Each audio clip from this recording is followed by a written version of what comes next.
Hello guys, good morning. Isang manigong bagong taon po sa ating lahat. This is Sir Mio Vlogs. Welcome to my daily updates and vlogs.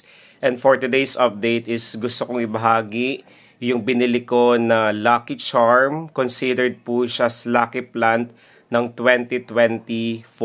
So start na po tayo. Patunugin po natin yung ating singing bowl. I-manifest po natin ang abundance, prosperity, good fortune, good wealth, and financial stability in our life.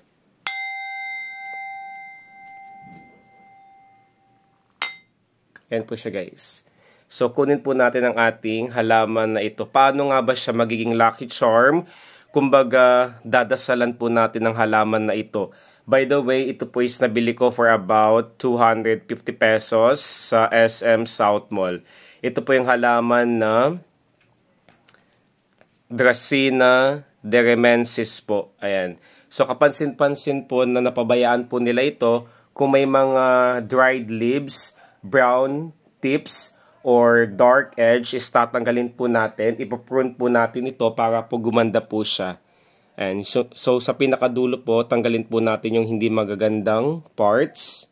Ayan, ikot po natin. Bakit ba magiging trending ang halaman na ito? Dahil considered air filtering at air purifying plants po siya. Kumbaga sinasala niya po yung mga hindi magandang elemento sa hangin, harmful chemical toxins sa hangin, kagaya ng formaldehyde, benzene, trichloroethylene, methane gases.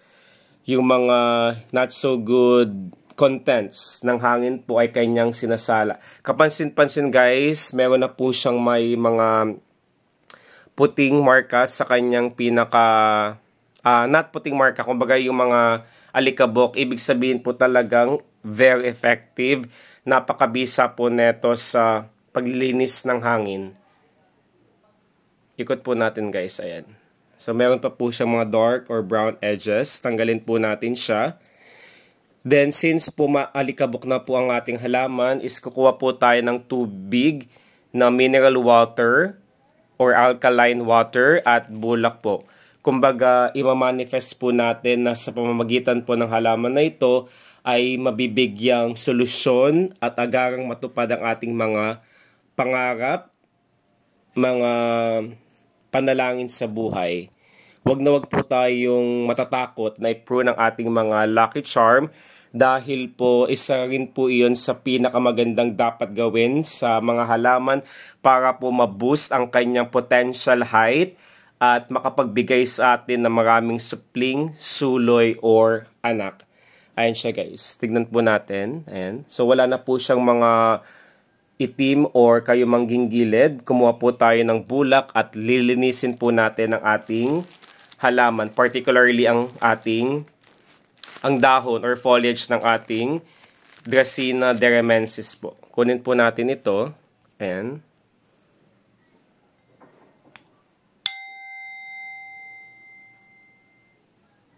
Dapat po ang paglinis dito or ang pagtatanggal ng alikabok po. So, habang tinatanggal po natin ang ating alikabok sa pinakadahon nito ay mag-wish po tayo para sa katuparan ng ating mga pangarap sa buhay. Ayan, napaka-efektibo po nito na lucky charm. So, lalagyan po natin siya ng pulang laso or tela sa kanyang ibabang part. So, bagamat napakalit lamang po ng ganitong halaman na Dracaena deremensis, ay kahilera po niya yung tinatawag na yung fortune plant po. Ayan. So, para sa kalusugan, magandang kalusugan ng aking pamilya, hindi na muling magkakasakit, hindi na muling magkakaroon ng mga kapansanan, ng anumang sigalot, problema, and para sa magandang oportunidad, mabilisan o agarang pagtupad sa ating mga pangarap. Disclaimer lamang guys, lahat po ng mga ibinabahagi ko ay base lamang po sa aking karanasan or experience. Para mas lalo mabilis na matupad ang ating pangarap sa buhay, panalangin, ay magsisipag po tayo. Lalakipan po natin ng sipag at tiyaga ang ating bawat ginagawa. Ayan. At of course, higit sa lahat, manalangin po para sa katuparan ng ating pangarap. Huwag na huwag po nating kakalimutan na tumawag, magpasalamat sa Diyos sa mga maliliit or malalaking biyaya na ating natatanggap sa buhay. Ayan. So para po sa kapakanan ng bawat tao, Pilipino sa buong mundo, lahat ng tao po, ayan. Ayan siya guys. Super alikabok na po niya talaga. Ayan. And di ba napakaganda po? Ayan, ang pagdidilig po dito is done every week po. Wag na wag niyo po siyang didiligan everyday.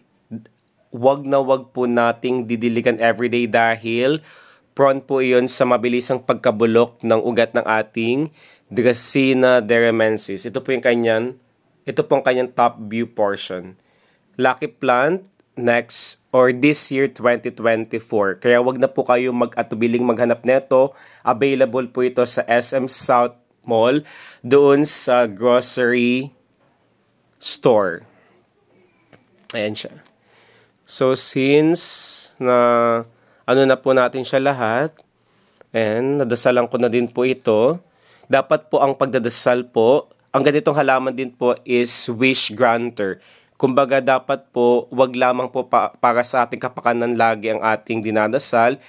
I-consider po natin ang kapakanan ng buong tao sa mundo, particularly yung mga last, lost, at least members of our society. At para po makatanggap tayo ng napakaraming blessing, hindi mawaglit ang mga blessing na ating natatanggap is dapat po magbahagi po tayo ng bukal sa ating puso.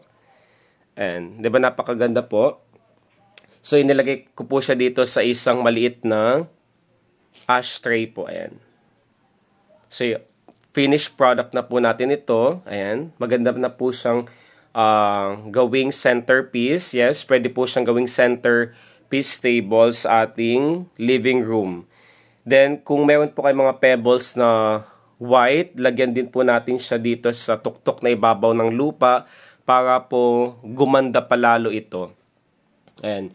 Isa rin po sa mga nagustuhan ko sa halaman na Dracaena derramensis ay low tolerant, low maintenance, madaling alagaan, madaling paramihin.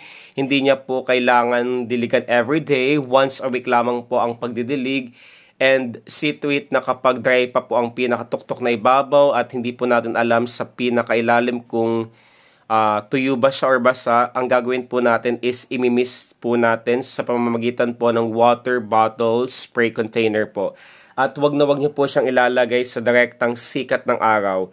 So, saan nga ba dapat ilagay ang ganitong halaman na Dracaena derramensis? Ilagay po natin siya sa centerpiece table ng ating living room space, sa main door ng ating workplace, sa main door ng ating bahay din po. Tumbukan po ang northeast portion location dahil yun po ang pinakamaalwan, pinaka-buenas, pinakamasaganang lokasyon para sa energy flow.